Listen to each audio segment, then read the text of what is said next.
Un soldat de l'armée rouge triomphant en plein cœur de Berlin. Ce mémorial vient rappeler la victoire écrasante des Soviétiques sur le Troisième Reich, mais aussi la violence de cette bataille. Nous sommes ici dans le Tiergarten, le grand parc du centre-ville, et regardez à quoi ressemblait cet endroit il y a 70 ans.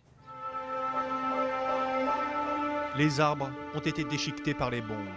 Et au bout du parc se dresse une gigantesque ruine, celle du Reichstag. Le bâtiment était l'objectif ultime des Soviétiques. Il a été pris dans la nuit du 1er mai 1945. 70 ans après, entièrement rénové, le Reichstag est le symbole d'une démocratie allemande vivante et puissante. L'autre symbole berlinois, c'est la porte de Brandebourg. Au lendemain de la guerre, elle se dresse encore debout, mais dans quel état ? Ce n'est que bien plus tard, après la chute du mur, qu'elle retrouvera tout son prestige dans cet écrin de la Pariser Platz entièrement rénové. Il y a des lieux qui sont en revanche méconnaissables.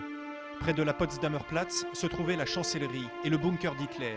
C'est là qu'il s'est suicidé le 30 avril 1945.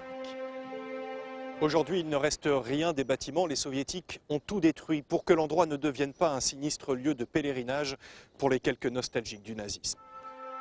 Mais au lendemain de la guerre, les Berlinois pensent surtout à deux choses: survivre et reconstruire. La ville est une ruine, comme ici sur le Kudamm, les Champs-Élysées de Berlin. Aujourd'hui, l'avenue est l'endroit le plus chic de la ville, mais l'ombre de la guerre y plane toujours. L'église du souvenir a été laissée en l'état, le clocher éventré par les bombes, pour ne jamais oublier ce que fut l'horreur de ce conflit.